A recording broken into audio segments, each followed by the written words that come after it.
आज के वीडियो में हम रिव्यू करेंगे SBI लाइफ का smart Platina assure plan purely from the perspective कि यह हमें क्या रिटर्न जनरेट करके देता है। मेरा नाम है अमित, आप देख रहे हैं एवरी पैसा मैटर्स। चलिए वीडियो को शुरू करते हैं। अगर हम SBI लाइफ के स्मार्ट प्लेटिना एश्योर प्लान की बात करें तो ये प्लान एक non linked non participating life endowment assuring saving product है। अब अगर आप मेरे चैनल पे वीडियोस देखते आए हैं इंश्योरेंस रिलेटेड तो आपको मालूम होगा कि ये लाइन ही आपको बता देती है कि इसमें आपको किस तरीके के रिटर्न मिलने वाले हैं। नॉन लिंक का मतलब कि आपके रिटर्न्स मार्केट लिंक नहीं होंगे। नॉन पार्टिसिपेटिंग का मतलब कि आपके रिटर्न्स पे कोई भी बोनस कंपोनेंट नहीं होगा, which makes this plan as a complete guaranteed plan. अब यहाँ पे दो कंपोनेंट्स हैं या दो चीजें हैं जिसका आपको ध्यान रखना जरूरी है। यहाँ पे आपके पास लाइफ इंश्योरेंस प्लस सेविंग्स दोनों कंपोनेंट आ रहे हैं। टिपिकली कहा जाता है कि लाइफ इंश्योरेंस और सेविंग्स को मिक्स नहीं करना चाहिए। किन केसेस में आप इसके कॉकटेल बना सकते हैं इसको वीडियो में आगे कवर करूंगा। तो मैं एक एग्जांपल की मदद से इस पर्टिकुलर प्लान को समझाऊंगा। यहाँ पे मैंने अपने एग्जांपल लिया है, ऑल्दो मैं थोड़ा यंगर एज में 35 ईयर्स की एज में आपको ये प्लान समझाने की कोशिश करूंगा। जेंडर ने लिया मेल और नॉन स्टाफ के लिए प्लान लिया है। अब इस प्लान के अंदर जो पैरामीटर्स हैं बहुत सिंपल है, जो आप स्क्रीन पे ही यहाँ पे देख सकते हैं। यहाँ पे आपके पास दो पॉलिसी टर्म अवेलेबल है। पहला पॉलिसी टर्म है 15 साल का और दूसरा पॉलिसी टर्म है 20 साल का। बेस्ड अपॉन पॉलिसी टर्म क्या होती है? पॉलिसी टर्म वो ड्यूरेशन होती है जब तक के लिए आपकी लाइफ के ऊपर कवर अवेलेबल रहता है। यानी कि अगर पॉलिसी टर्म की ड्यूरेशन में आपको कुछ हो जाता है तो आपके नॉमिनी को उसका डेथ बेनिफिट मिलेगा, जो भी इस प्लान के अंदर है। इस पर्टिकुलर प्लान में डेथ बेनिफिट भी हर साल चेंज होता है। एक एग्जांपल की मदद से आपको वो भी समझाऊंगा। तो दो तरीके के हमारे पास पॉलिसी टर्म है, एक है 15 साल का, दूसरा है हमारे पास 20 साल का। बेस्ड अपॉन आपका पॉलिसी टर्म क्या है, आपका प्रीमियम पेमेंट टर्म चेंज होता है। दो पॉलिसी टर्म है यानी कि हमारे पास प्रीमियम पेमेंट टर्म भी दो है। प्रीमियम पेमेंट टर्म वो ड्यूरेशन होता है जब तक कि आपको इस पॉलिसी के लिए प्रीमियम को पे करना है। यहाँ पे पॉलिसी टर्म 15 के अंदर प्रीमियम पेमेंट टर्म आती है 7, यानी कि 7 साल तक आप प्रीमियम पे करेंगे और आपकी लाइफ के ऊपर कवर जो है वो 15 साल तक अवेलेबल रहेगा। और 15 साल के बाद में 16वें साल के स्टार्टिंग में आपके पास एक मैच्योरिटी का अमाउंट आएगा। अगर आप पॉलिसी टर्म को 20 चुनते हैं तो इसका मतलब आपका प्रीमियम पेमेंट टर्म होगा 10 साल का, यानी कि आपको 10 प्रीमियम पे करने हैं। 10 साल तक आपको हर साल प्रीमियम पे करना है और 20 साल तक आपकी लाइफ के ऊपर कवर अवेलेबल रहेगा। 21वें साल की स्टार्टिंग में मैच्योरिटी बेनिफिट आपके पास आ जाएगा। इन बिटवीन अगर आपको कुछ होता है तो ये बेनिफिट आपके जो डेथ बेनिफिट है वो आपके नॉमिनी के पास जाएगा।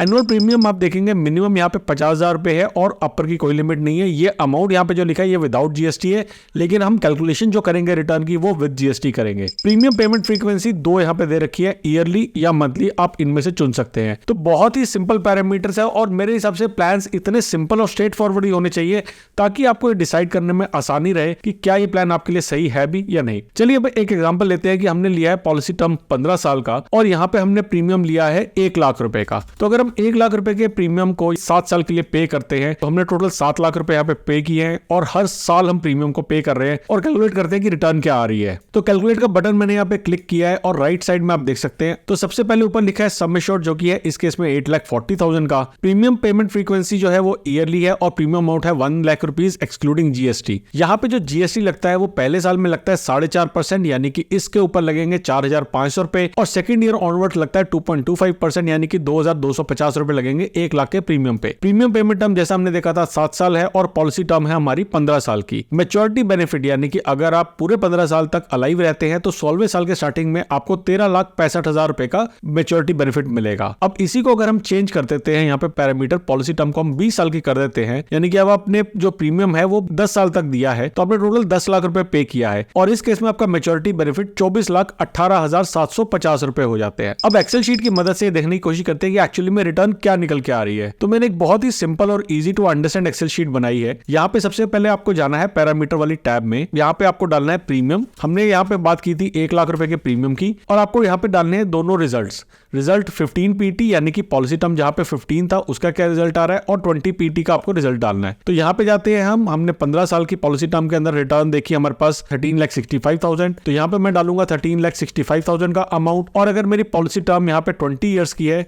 तो इसके अंदर मेरे पास मैच्योरिटी बेनिफिट आ रहा है 24,18,750 का, तो मैं यहाँ पे डालूंगा 24,18,750। ये अमाउंट डाल के ही आपको पता लग जाएगा कि आपकी पॉलिसी के अंदर रिटर्न क्या आ रही है। लेकिन ये जो रिटर्न रिटर्न है ये है वर्स्ट केस सिनेरियो की रिटर्न। क्या होता है वर्स्ट केस सिनेरियो वो भी आपको बताऊंगा। अब हम कैलकुलेशन वाली शीट में चलते हैं। यहाँ पे हमने जो पहले साल प्रीमियम पे किया वो किया 1,04,500 रुपए का, और उसके बाद जैसे मैंने बताया था कि जीएसटी हो जाता है 2.25% का। लेकिन इसके बाद हमने देखा मैच्योरिटी पे हम रिटर्न आ रही है 13,65,000 की अगर हमने ये वाला प्लान लिया है, और अगर हमने दूसरा प्लान लिया है तो 24,18,000 रुपए की। IRR यानी कि इसकी रिटर्न क्या निकल के आती है, वो आती है 5.45% की पहले केस में, और दूसरे केस में IRR निकल के आती है 5.61% की। इसको हम लमसम टाइप के प्लान भी कहते हैं, क्योंकि यहाँ पे आप रेगुलरली आपने अमाउंट दिया, उसके बाद आपने वेट किया और उसके बाद आपको मैच्योरिटी पे अमाउंट मिला, तो ये IRR निकल के यहाँ पे आती है। अब ये मैंने कहा था कि वर्स्ट केस सिनेरियो है। ये वर्स्ट केस सिनेरियो क्यों है अब वो समझाता हूँ। वापस से चलते हैं हमारे प्लान के ऊपर, और यहाँ पे हम एक और कोटेशन लेने की कोशिश करते हैं ताकि मैं आपको समझा सकूं कैसे ये वर्स्ट केस है और बेस्ट केस भी क्या हो सकते हैं। तो हम चलते हैं पॉलिसी टर्म 15 साल के लिए, और यहाँ पे मैंने एनुअल प्रीमियम डाल दिया है 3 लाख रुपए का। 3 लाख रुपए के एनुअल प्रीमियम पे अगर हम कैलकुलेट करते हैं कि हमारे पास मैच्योरिटी बेनिफिट क्या आता है, तो वो आ रहा है 40,95,000 रुपीज का। 40,95,000 रुपीज का हमारे पास अमाउंट आ रहा है। तो मैं यहाँ पे अपनी पैरामीटर्स वाली शीट में जाके 40,95,000 रुपीज डाल दूंगा और ऊपर प्रीमियम को भी 3 लाख कर दूंगा। अब हम चलते हैं 20 साल वाले पैरामीटर के ऊपर कि वहां पे हमारे पास क्या आ रहा है। तो अगर मैं यहाँ पे पॉलिसी टर्म को 20 इयर्स कर देता हूं तो हमारे पास मैच्योरिटी बेनिफिट आता है 72,56,250। तो अगेन हम एक्सेल शीट में जाके 72,56,250 रुपीज हम कर देते हैं, और अब देखते हैं हमारे पास रिटर्न्स क्या निकल के आ रही हैं। रिटर्न्स अभी भी हमारे पास सेम IRR 5.45% का और IRR 5.61% का है। लेकिन ये अमाउंट तब मिल रहा है आपको, या ये रिटर्न आपको तब मिल रही है जब आपने पूरी पॉलिसी ड्यूरेशन में अलाइव रहे हैं, आपको कुछ भी नहीं हुआ है। मगर ये जो प्लान्स है,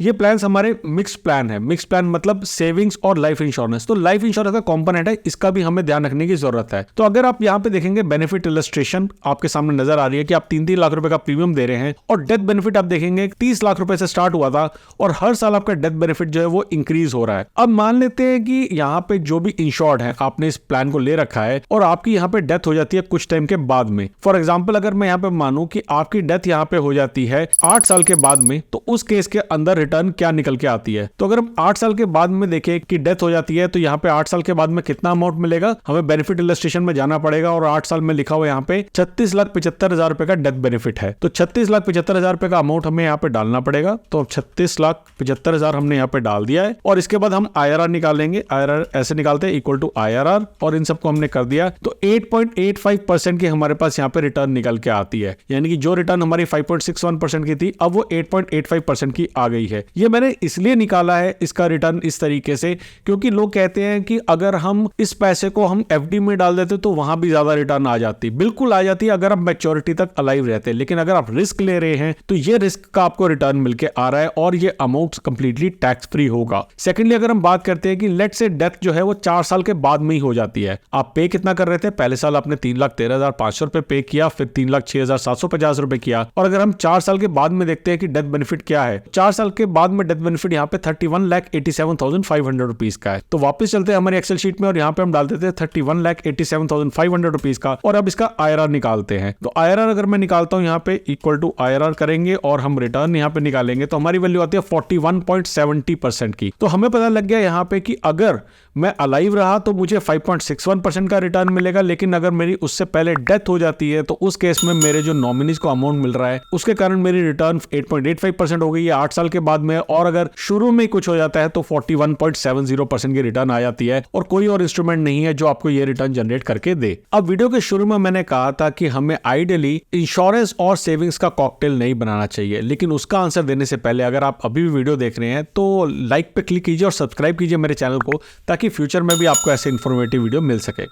तो कॉकटेल क्यों नहीं बनानी चाहिए? देखिए, आइडियली कहते हैं कि इंश्योरेंस का जो अमाउंट है, आप इंश्योरेंस लीजिए, टर्म इंश्योरेंस लीजिए, और सेविंग्स के लिए आप इन्वेस्ट कीजिए उसको म्यूचुअल फंड्स में या बाकी और इंस्ट्रूमेंट्स में, और इंश्योरेंस से आपको जो रिटर्न है वो ज्यादा नहीं मिलती, और जैसा हमने देखा कि 5.5-6% की रिटर्न मिल रही है, जो कि सही है। लेकिन अगर आप गारंटी चाहते हैं, 100% गारंटी चाहते हैं, और इंटरेस्ट फ्री अमाउंट चाहते हैं अपने डिपेंडेंट्स के लिए, तो उस केस के अंदर सेविंग्स बेस्ड इंश्योरेंस प्लान ले सकते हैं, क्योंकि अगर आप इफेक्टिव रिटर्न देखेंगे 5.5% की, अगर आप 30% 15% टैक्स ब्रैकेट में आते हैं, तो 8.5% के आसपास की अगर आपकी रिटर्न एफडी से आती है, उसके ऊपर आप टैक्स देते हैं, तो ये रिटर्न इक्विवेलेंट निकल के आती है और एफडी के रेट 8.5% नहीं चल रहे हैं। प्लस सेकंड सिनेरियो ये है कि मान लीजिए आपको टर्म इंश्योरेंस नहीं मिल रहा है, फॉर एग्जांपल आपकी इनकम इतनी नहीं है या फिर आपकी एजुकेशन क्वालिफिकेशन नहीं है या कोई और ऐसा पैरामीटर है, तो ये सेविंग्स प्लान रिलेटिवली आसानी से आपको मिल जाएंगे। तो ये केसेस है जब आप इंश्योरेंस और सेविंग्स को मिक्स कर सकते हैं, बाकी केसेस के अंदर अवॉइड कीजिए। और ऐसे और इंफॉर्मेटिव वीडियोस के लिए मुझे मेरे चैनल को जरूर सब्सक्राइब कीजिए।